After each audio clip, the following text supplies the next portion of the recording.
I want to begin by first echoing my colleagues' comments that we've heard throughout the hearing here and join them in mourning the loss of American service members who were killed in action these last few days. My thoughts are with their families, with a service member who remains missing, and with all those injured during the strikes. And I will continue to pray for their families. Secretary Hegseth, over the course of the war with Iran, I have repeatedly expressed concerns regarding the administration's lack of a winning strategy and repeated contradictions about the state of the war. Frankly, it doesn't help that you and your president continues to mislead the American people. You and the president have repeatedly said that the war, as we've heard over and over again, is almost over or already won. In fact, the president alone has said the war is almost over more than 30 times.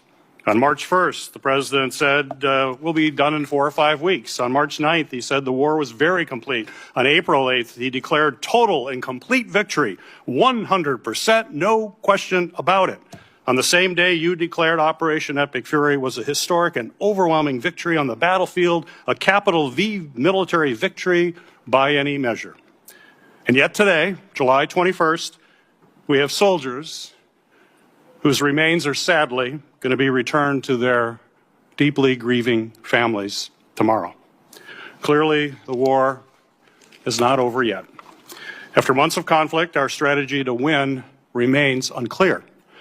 I have long said the United States has the strongest military in history in the world, and I have no doubt that our brave service members can execute any mission and prevail in any battle. But without a clear winning strategy, we're at risk of being in another forever war that'll put our service members in continued harm's way and continue to cost taxpayers billions of dollars. Secretary Hegseth, despite your failure to win this war, you are back now before Congress asking for almost $70 billion in additional funding. You're asking the American people for a blank check because, once again, the Trump administration's efforts have been an utter and complete failure to win this war to this point.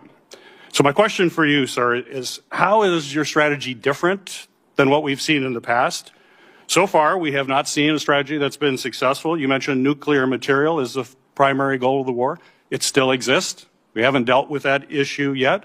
You talk about the destruction of missiles, and yet the missiles that we saw hit recent targets are actually somehow more lethal, more deadly, more maneuverable than what we have seen in the past. So they're obviously improving their munitions. The Strait of Hormuz is still closed, reminding everybody it was open before the war. Prices were lower for everybody until the war, and it still remains closed. And of course, tragically, people, service members, our warfighters, who we care deeply about, are still dying. So what's different? Mr. Hegseth, Secretary Hegseth. I think your characterization of this incredible effort as a failure is reckless. And I think it's irresponsible. And I think it smears the sacrifice of the troops that are out there making on behalf of the American people to ensure that Iran never gets a nuclear weapon. Shame on you and others who call this a quagmire and a failure, and then you want to turn around and say you support the warfighter. Either you do or you don't. Is the nuclear material still there, sir? I can get you a ticket out to CENTCOM and talk to what those Americans are doing, how committed they are to this effort, and how they want to ensure that Iran never threatens their families with a nuclear weapon. That's the kind of intensity that our warfighters have about making sure that Iran isn't capable of doing that. Secretary Hegseth, if you listen to my comments, you would have heard me say how amazing our warfighters are. I heard failure. And the word heard. I heard exactly what you said. I will tell you how I use the word failure, because I use the word failure to their leaders. You, sir, are the failure, not the men and women who are on that front line, not the men and women who hold up their honor with distinction. But if there's a lack of a winning strategy, they're in harm's way. Their leaders have failed them. And that's what's happening. We have political leadership. You don't have a strategy. You don't have a long-term plan to actually win this war. Win the war.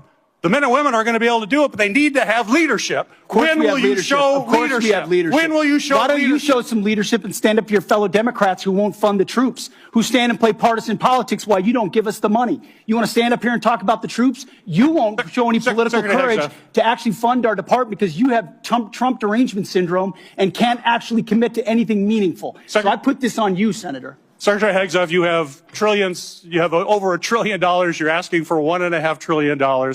It's not a question of money. It's a question of leadership and understanding what it takes to actually win. Political cowardice of Democrats who won't fund the troops. Senator's time has expired. What do you have to say? Please drop your thoughts in the comment section. Let's know what you think. So thank you once again for watching. I really appreciate your time. For more videos like this, please follow me on this channel by subscribing. See you in the next one, and bye.